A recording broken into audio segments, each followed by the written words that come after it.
안녕하세요. 구독자님이 이어서 어마어마한 댓글을 정성스럽게 달아주셨습니다. 먼저 감사 인사를 드립니다. 특별 과외를 받는 느낌인데요. 제가 잘 따라갈 수 있을지 모르겠습니다. 공부하는 과정 속에서 다른 구독자님들도 분명 도움이 되실 겁니다. 댓글이 길죠? 큰 틀을 잡아드리기 위해 먼저 요약해서 읽어드리겠습니다. HLB 로열티는 매 분기 인식하는 게 맞습니다. 그러나 다음 4가지의 경우 인식하지 않을 수 있습니다. 이번 시간에는 구독자님이 알려주신 4가지 예외 사항을 공부하고 HLB는 어떤 경우에 해당할지 공부해 보겠습니다. 그런데 토리님, 구독자님의 글을 믿을 수 있나요? 저는 저의 배경 지식과 모순되는 점이 없고 논리적으로 타당하다면 사실이라고 믿습니다. 회계 지식이 없는 사람이 전문 용어를 사용하면서 장문의 글을 구체적으로 쓰기는 어렵다고 봅니다. 그래서 저는 이 글을 전문가가 쓴 글이라 믿습니다. 제가 왜 이렇게 생각하는지 영상 중간중간 쉬어갈 때 말씀드리겠습니다. 매 분기마다 로열티를 인식하지 않는 경우를 살펴보겠습니다. 첫 번째, 담당자가 잘 모르는 경우, 담당자가 몰라서 기재하지 않았고 회계감사인도 심도 있게 검토하지 않은 경우에 매 분기 로열티를 인식하지 않는 경우가 발생할 수 있다고 합니다.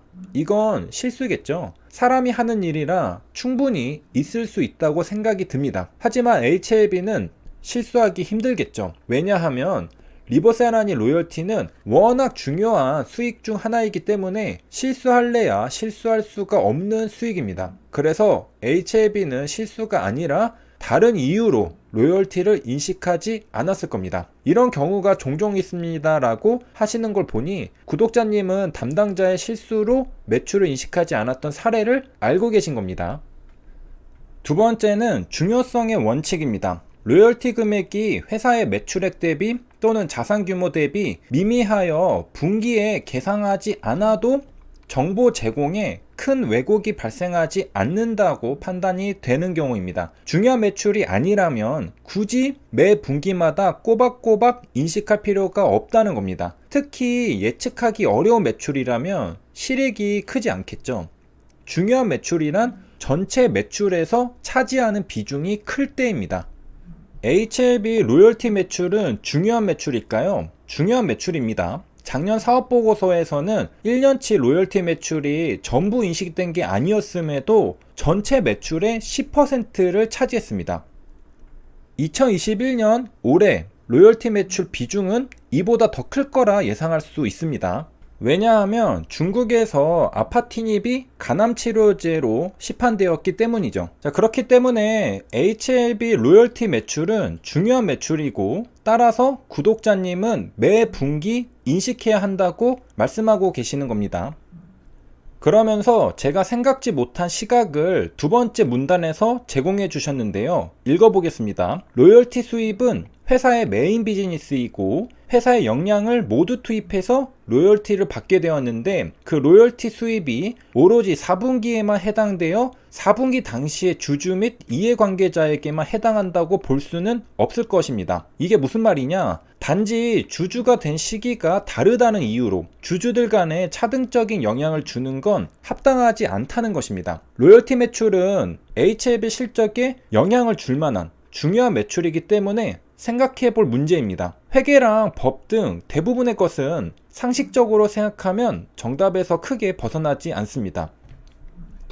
1분기, 2분기 주주들은 로열티 매출이 반영되지 않은 재무제표 성적표를 받았습니다. 며칠 전 우리가 살펴본 반기보고서죠. 주가는 지지부진할 가능성이 높죠. 그리고 실제로도 주가는 횡보 중입니다. 하지만 4분기 주주들은 1년치 로열티 매출이 반영된 재무제표 성적표를 받게 됩니다. 주가는 상승할 가능성이 높죠. 실제로 로열티가 발생하는 건 1분기와 4분기에 차이가 없는데 인식하는 시기에 따라 불평등이 발생한다는 겁니다.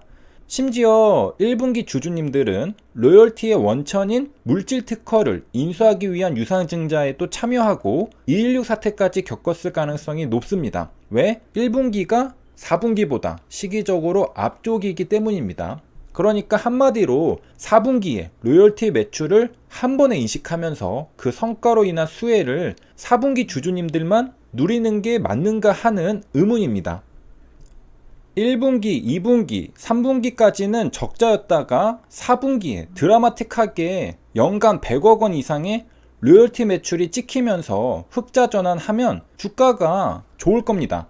항서제약은 중국에서 아파티닙을 매 분기마다 판매하고 판매액에 따라 로열티도 발생하는 중일 겁니다. 하지만 HLB 로열티 매출이 4분기에 집중되면 시기별로 주주들 간의 불공평함은 발생할 수밖에 없습니다. 여기까지 두 번째 문단과 인식하지 않는 경우 두 번째를 살펴봤습니다. 세 번째는 기준금액 측정 불가입니다. 서로 정산하지 않아서 금액을 모르는 경우입니다. 매 분기마다 정산하면 금액을 알 수 있겠지만 연말에 한 번 정산하게 되면 분기에는 정확한 로열티 금액을 측정하기 힘들게 됩니다. 이런 경우 인식하지 않을 수 있습니다. 분기에는 인식하지 않다가 연말에 정산하고 재무제표에 기재하면서 인식하는 것이죠. 저번 영상에서 제가 모순을 해결하기 위해 가능성을 제시한 게 이거라고 볼 수 있겠습니다. 발생주의 회계원칙에 따라 분기마다 로열티 매출을 인식해야 할 것 같은데 현재 HLB는 1분기, 2분기에도 로열티는 인식하지 않았습니다. 그래서 연말에 한 번에 정산하고 로열티를 4분기에 인식하겠구나 생각한 것이죠. 정산일자에 대한 구체적인 해답은 운 좋게도 빠르게 찾게 되었습니다. 님좀창인드님이 슈퍼피숑님의 블로그를 공유해 주셔서 힘들이지 않고 알게 되었습니다. 공유해 주신 분과 정보를 제공해 주신 두 분께 각각 감사 인사를 드립니다. 2020년 9월 7일 리버세라님 물질특허 양수도 계약 공시에 그 해답이 있었습니다. 표는 로열티 수익을 추정한 표입니다. 2020년 하반기 로열티 수익이라고 적어놨지만 주석을 읽어보면 실제로는 2020년 전체의 매출액을 반영하였습니다. 왜 그럴까요?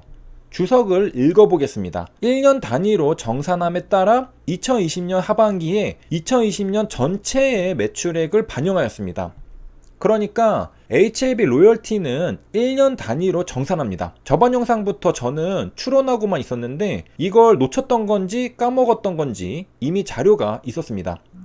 회사가 자료를 제시했고 신한회계법인이 분석했습니다. 그런데 생각을 해보면요, 하반기면 전체 매출액을 절반으로 나누면 안 되나? 일단 확실한 건 신한회계법인은 하반기라고 해서 전체 매출액을 절반으로 나눠서 할당하지 않았습니다. 그 이유는 두 가지가 있습니다. 첫 번째는 항서제약의 실적은 시즈널리티가 있습니다. 저번에 항서제약의 재무제표를 살펴보니 3분기 실적에서 눈으로 계절성을 확인할 수 있었습니다. 그래서 정확히 절반으로 나누기는 힘들어 보입니다. 자, 두 번째는 1년 단위로 정산하기 때문에 정확한 분기별 로열티 매출을 모릅니다. 1년치 로열티를 한 번에 줬다는 것이죠.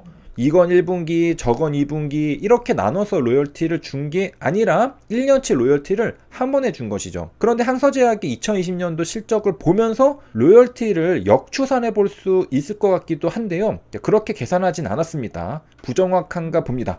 회계법인도 하반기로 구분하지 못하고 1년치로 로열티 금액을 추정한 걸 보면 연말 4분기에 한 번 인식하는 게 맞는가 싶습니다. 확신의 정도가 증가했습니다.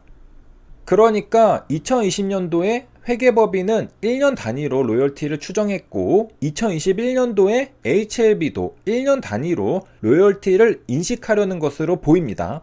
그런데 구독자님은 연말 정산이라 하더라도 로열티 금액을 예측하여 분기마다 인식해야 한다고 합니다.